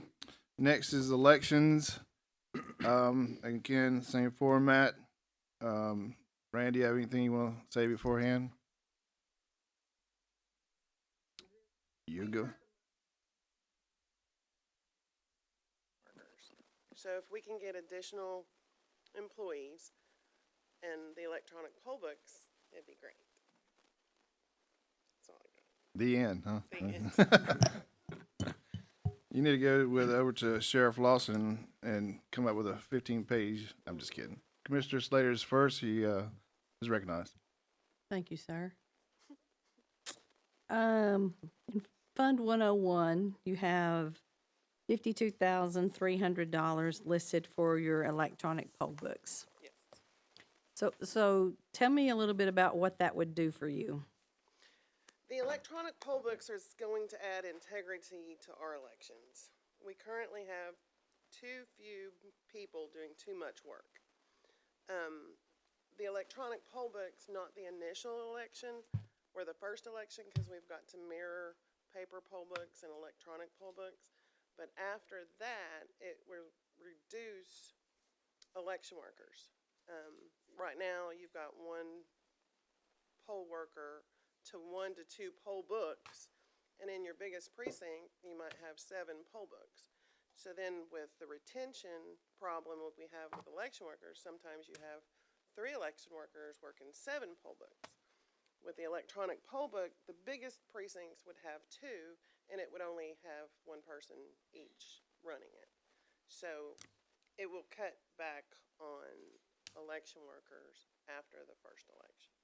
But the main thing is the integrity of the election. Yes. It increases the integrity of the election. It does.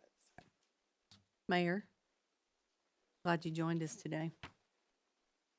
The $52,300 for poll books, is that something that could be purchased with ARP money? Don't jump the gun, because I'm going to ask him another question leading up to that. And I'll go ahead if it's okay with you two. She just sort of mentioned, I think, 1 and 2. The favor I need to ask you is all of the increases, if you will rank them. If poll books are ranked up there as possibly number 2 instead of the election worker issue, then yes, it could be. But if it ranks down here at 10 or 15, then we wouldn't want to do that. So I need their rankings, their prioritization before I can do that. Yeah, and what I was going to ask her was, I mean, because she has quite a bit, was to tell me her top 3.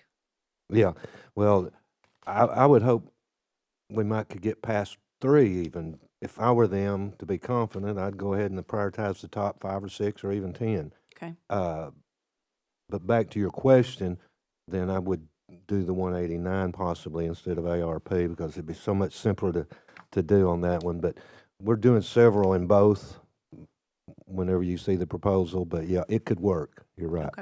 Okay, thank you. And then, so back to your positions. You are requesting 1 full-time position, 1 additional full-time position, and 2 additional part-time positions, or funding for 2 part-time, full funding for 2 part-time positions.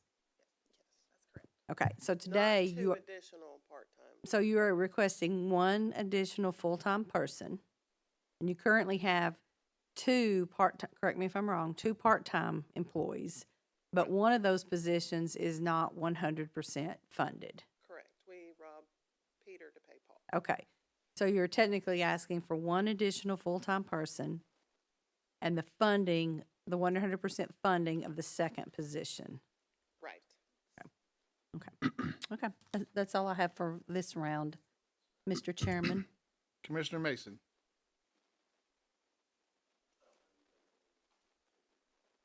Commissioner Winters. Welcome, and I had a very enjoyable coffee with you two and Randy, and got to hear. Pardon me. What? Excuse me, it's my mic, and that's my phone. I'm sorry.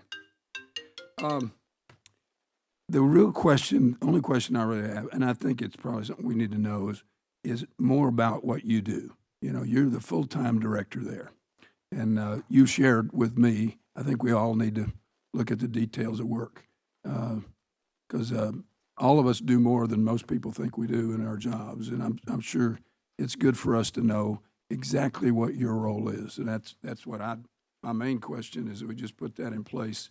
As the other, of course, major full-time person in this team, I think we needed to know the details that you had to deal with. And I think you told me that everything that they do out there comes through you, back to you, and then you have to process that to the state. It's pretty much a summation of that. That sums it up. I oversee the office, but then there's more details of my job duties that she just handed out on Okay. paper. Great.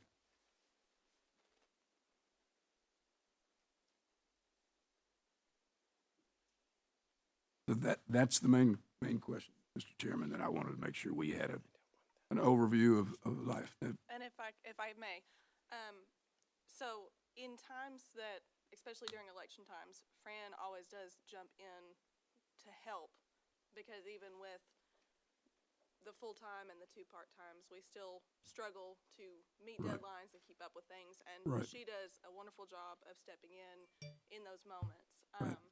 But again, it's the same problem for her as we face. If she steps in to help us, there are administrative roles that have to be put to the side, and Right.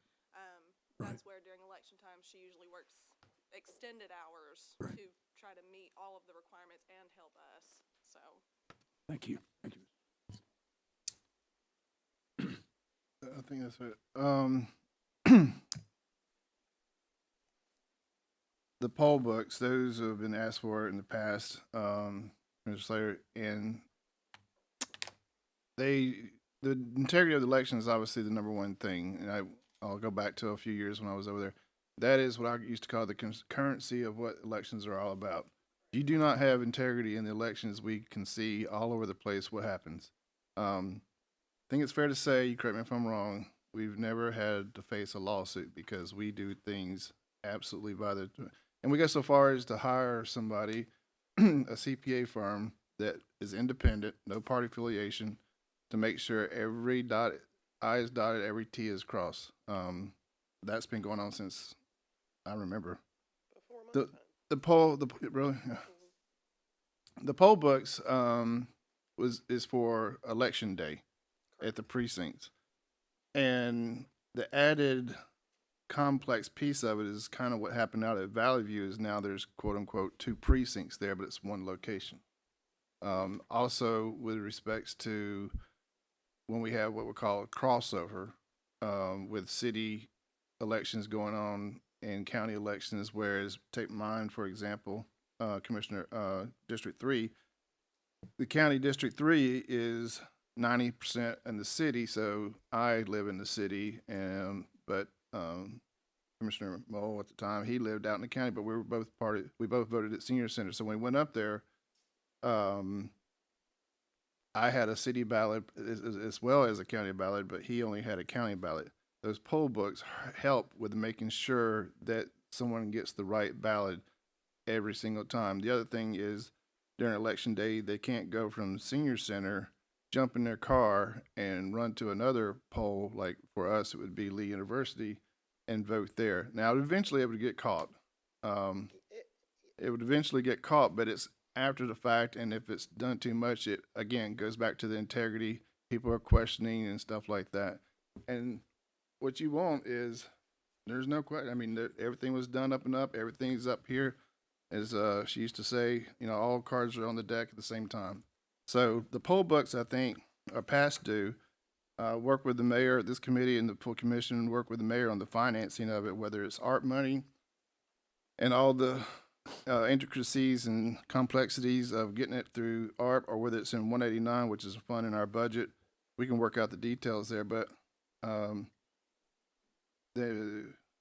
especially, let's just go ahead and say it, next March, I think we can all agree is going to be, it's the presidential primary, and it's going to be interesting.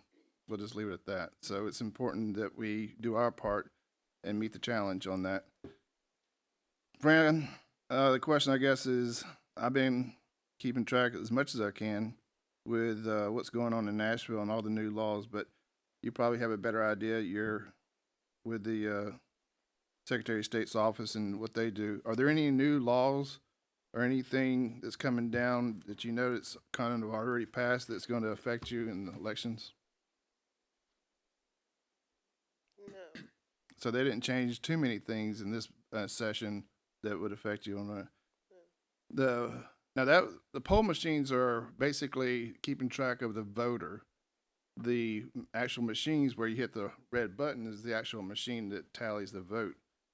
In our conversation, the state is requiring new machines, Correct. but they're going to grandfather what you told me the other day or something like that. They're gonna grandfather in 2024 if there's a supply issue. If there's a supply issue. But I've got a contract today, so hopefully I can get in and there will be no supply issue. So we should be having our new machines in March.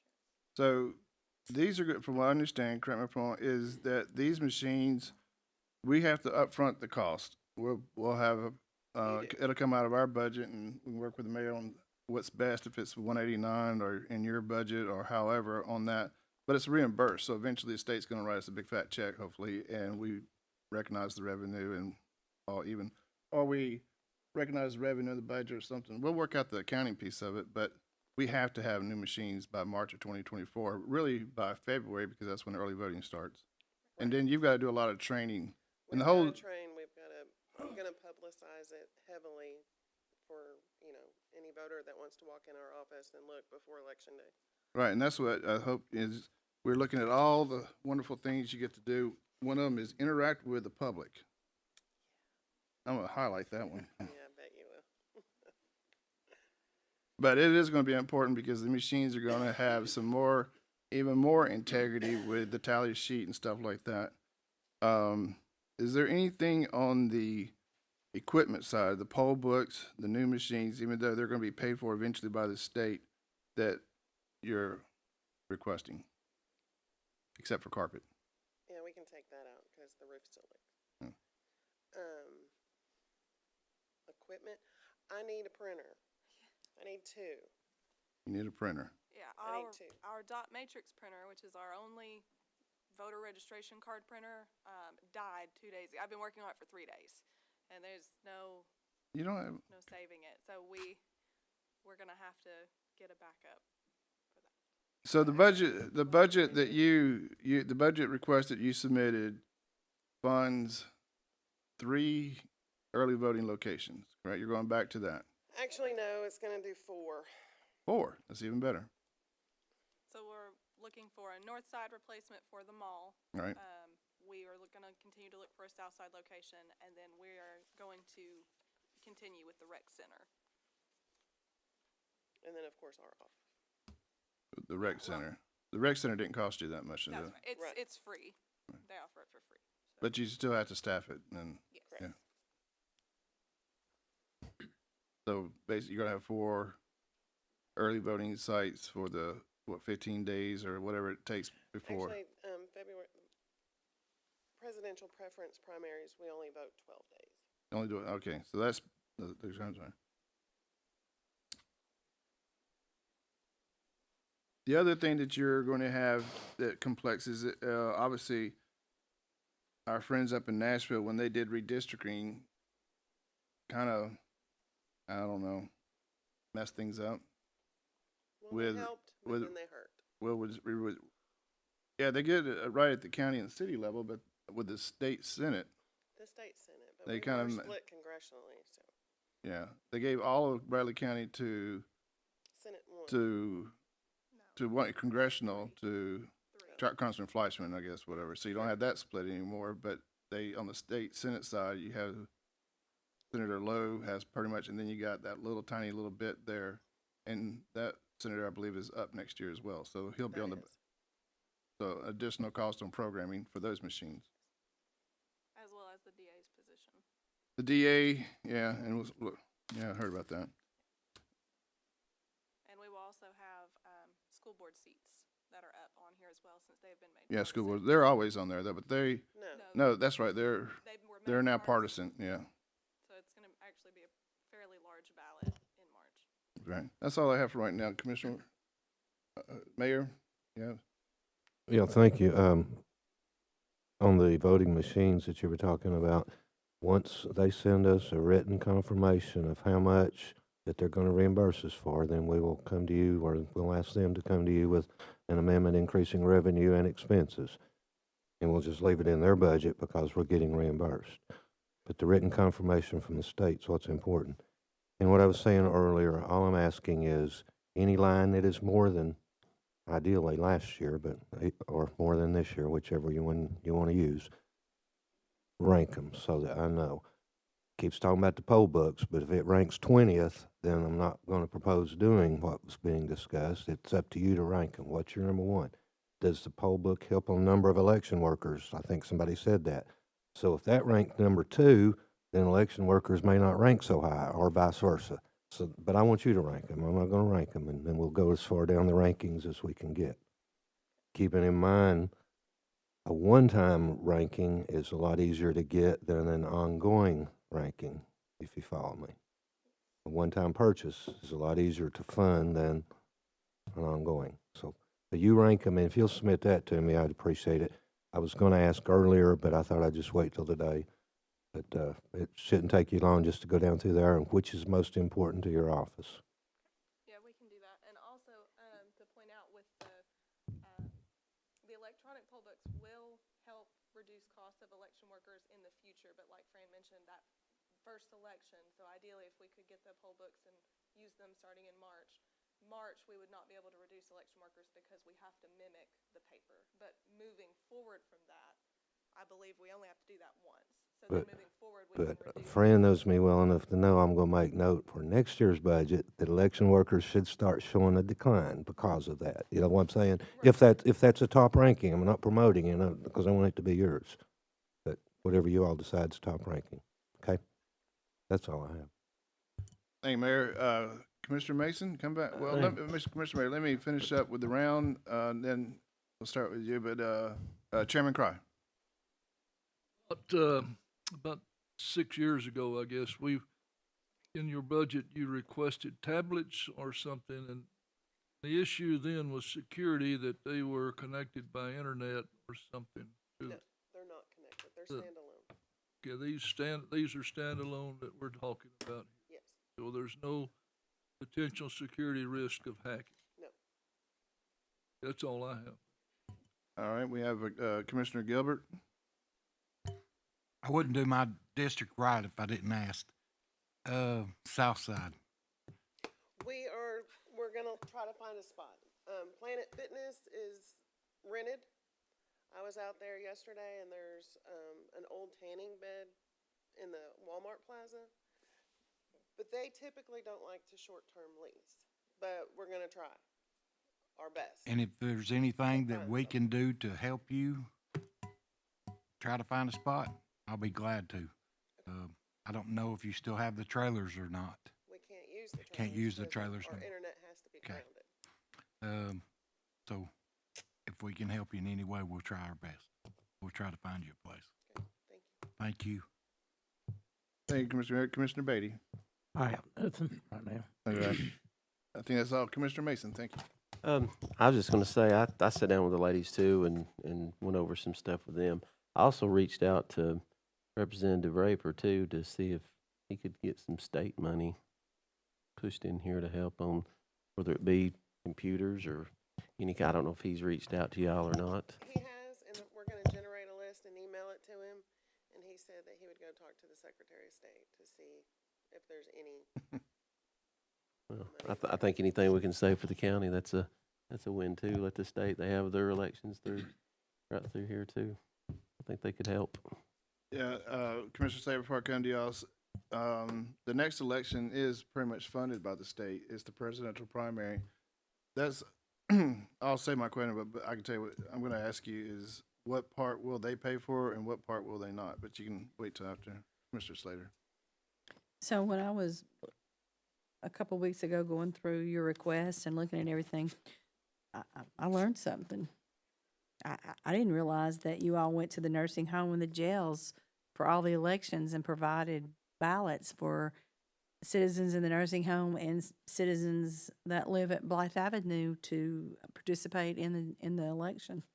So I did learn something through going through all your information. Oh, I remember doing that. Who was next? Commissioner Winters? We're good? So, Fran, what I want to ask you is, the state's going to pick up the tab, so to speak. They always do on the presidential primary, but they don't pick up the whole tab, right?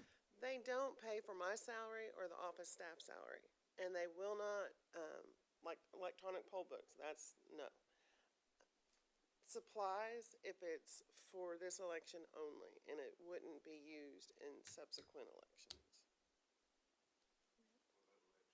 But election It workers, pays for election workers, and it pays for the election commission meetings,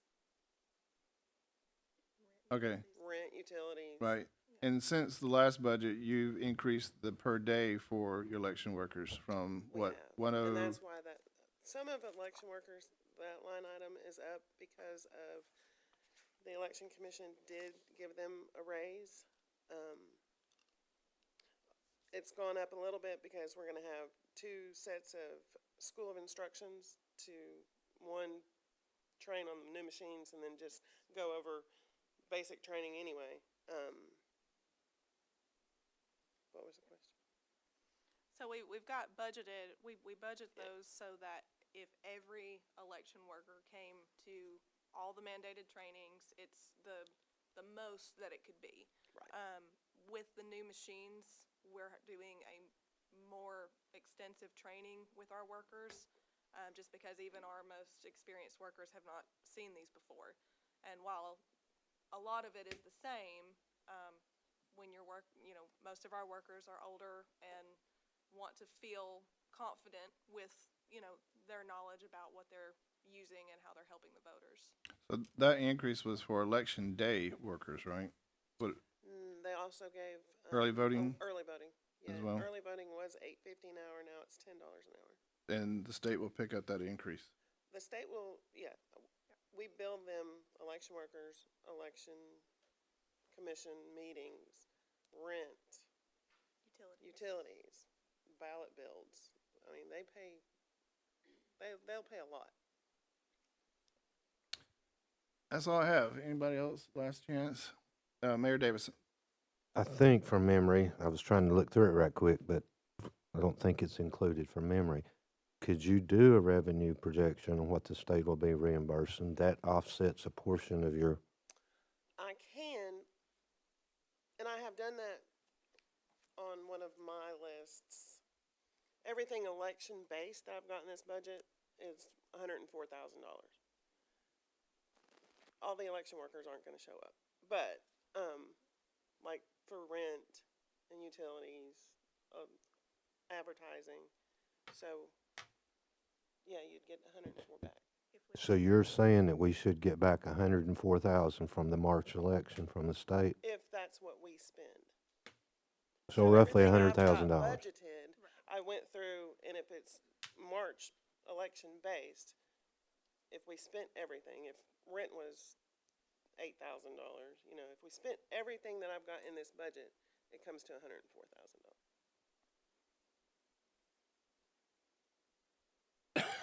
And that's, when it's a city combination, they reimburse some, and when it's a presidential, state reimburses some. None of that's new. It's just the amount changes according to how much our budget is. But it is safe to say in a $300,000 or $400,000 or $500,000 budget, we're going to get reimbursed roughly $100,000. I think what she's saying. I didn't want to put that number in her mouth, but that's what I had in my head too, was 100,000. So okay. Yeah, because I was going by memory on what the state will and will not pick up. I knew they wouldn't pick up machines, but I didn't know staff was not included on that. It's kind of a smart aleck question. Will they pick up huge increases in travel? Or is that all on the election commission? No. All I'm saying is gas jumped 30 cents overnight. And the hotels are now apparently making up for lack of travel for charging. Remember, you're on video, so. And on that tone, if I increase my travel budget 11 times, I guarantee they wouldn't approve it. So, all right. Anything else? Thank you, Fran. Thank you, Rachel. Appreciate your time coming here. That concludes the budget hearings. Remember, I got everybody's name all messed up. Lori, is there anything that anybody asked you to do? I don't believe so. So there's all that. Going back to the agenda, just to make sure I got everything. Okay, so today was the budget calendar, was the hearings. The next thing with respects to our budget calendar is the school budget hearing, which is presented to